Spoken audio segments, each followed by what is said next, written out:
के लिए अपने ही जैसे संतान को जन्म देती हैं, इस प्रक्रिया को जनन कहते हैं। तो जनन क्या हम लोग समझ गए, यानी कि सभी जाति अपने जाति को इस पृथ्वी पर बनाए रखने के लिए अपने ही जैसे नस्ल को जन्म जन्म देती हैं, इस प्रक्रिया को ही हम लोग क्या बोलते हैं, जनन कहते हैं। समान तौर पे यानी जो जनन है वो दो प्रकार से होता है, एक लैंगिक जनन होता है, एक अलैंगिक जनन होता है। और सबसे पहले हम लोग बात करेंगे मानव जनन की। जैसे में जो मानव जनन होता है, यहाँ पे हम लोग समझ सकते हैं कि जो ह्यूमन रिप्रोडक्शन है, तो इसमें मेल का एक गैमेट होना चाहिए। मेल का गैमेट मतलब जो पुरुष है, पुरुष का जो युग्मक होता है उसमें स्पर्म बनते हैं, शुक्राणु बनते हैं। और जो फीमेल गैमेट है, जो स्त्री युग्मक है, तो उसमें ओवम बनते हैं, मतलब अंडाणु बनते हैं। जब ये दोनों मिल जाते हैं तो जायकोट का निर्माण होता है। जायकोट यानी युग्मनज का निर्माण होता है, यानी एक कोशिका का निर्माण होता है। इसमें जो बच्चा होता है कोशिका के आकार का होता है। इसमें काफी कमजोर होता है, काफी क्या होता है, कमजोर होता है। यानी हम लोग देखते हैं कि जिस माँ के गर्भ में बच्चा होता है, गर्भाशय में बच्चा होता है, तो उन्हें कोई वजन चीज नहीं उठाना होता है, ज्यादा इधर उधर जाना उतरना ये सब नहीं होता है, क्योंकि ये जो जायकोट होते हैं, जो युग्मनज होते हैं, वो काफी कमजोर होते हैं। यही युग्मनज जब थोड़ा सा बड़े होते हैं तो एम्ब्रॉय के रूप में चेंज हो जाते हैं, जिसको हम लोग भ्रूण बोलते हैं। यानी इसमें भ्रूण में ही क्या होता है कि अंगों का निर्माण होता है। सबसे पहले हृदय का निर्माण होगा, फिर धीरे धीरे सारे अंगों का निर्माण होने लगता है। फिर यही भ्रूण 9 महीने में, यानी 9 महीने तक बच्चा भ्रूण ही कहलाता है या भ्रूण में ही रहता है। अब इसके बाद फिर वो जब बड़ा होता है, तो जब जब उसका जन्म होता है, तब वो बेबी कहलाता है, तब वो बच्चा कहलाता है। अब हम लोग एक एक करके समझें कि जो हम लोग का मेल गैमेट है और जो फीमेल गैमेट है, इनका इसमें जो, जिसमें हम लोग जानते हैं कि मेल गैमेट में स्पर्म बनते हैं, शुक्राणु बनते हैं। तो शुक्राणु कैसे बनते हैं, कहाँ पर बनते हैं, इस बात को समझते हैं।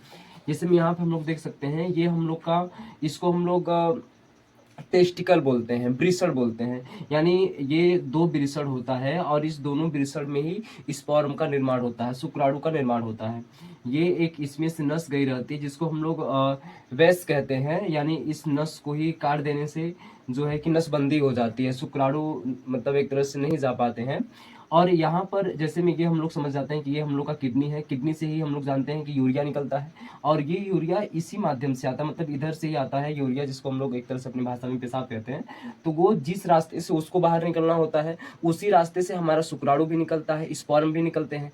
लेकिन दोनों एक साथ न निकले, उसको एक प्रोस्टेट होता है, प्रोस्टेट एक ग्रंथि होती है जो इन लोग पर नियंत्रण करती है। जब यूरिया निकलता है तो स्पर्म नहीं निकलते हैं, जब स्पर्म को निकलना होता है तो यूरिया नहीं निकलती है।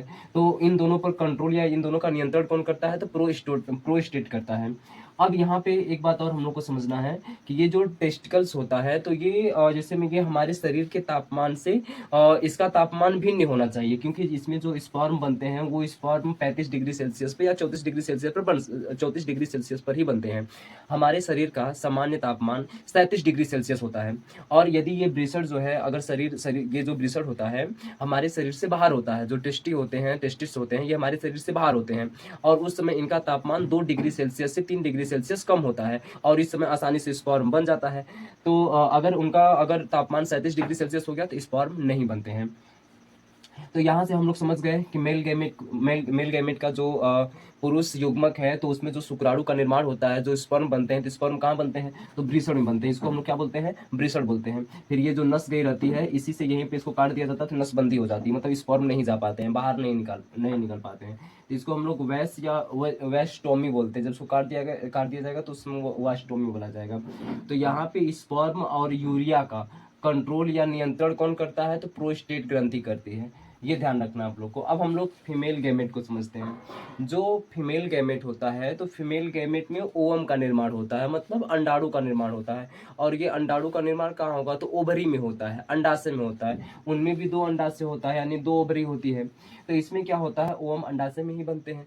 तो लगभग 1 हफ्ता में ये तैयार होते हैं, 1 हफ्ता में फिर यहाँ तक पहुँचते हैं, यानी 2 हफ्ता लग जाएगा इनको यहाँ तक पहुँचने में।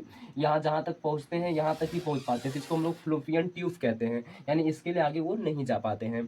अब यहीं पर ये जो अंडाणु रहते हैं यहीं पर ही रहते हैं। वेट किसका करते हैं, शुक्राणु का, यानी कि लगभग 14 दिन तक करते हैं। फिर शुक्राणु यदि नहीं आ पाते हैं तो फिर ये मर जाते हैं।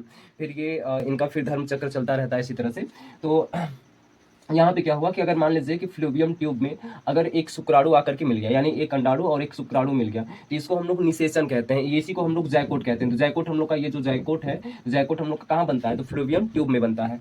यहीं पे जो है जायकोट से बच्चा, जो बच्चा होता है, जो बच्चे होते हैं, बच्चों का जो निर्माण होता है वो यूट्रस में होता है, गर्भाशय में होता है। और ध्यान रखना है कि गर्भाशय में जो बच्चा होता है, जिस बच्चे का निर्माण हो रहा होता है, उसको प्लेसेंटा के द्वारा पोषक और जो है कि भोजन प्राप्त होते हैं। ठीक। आज के लिए इतना ही। जय हिंद, जय भारत।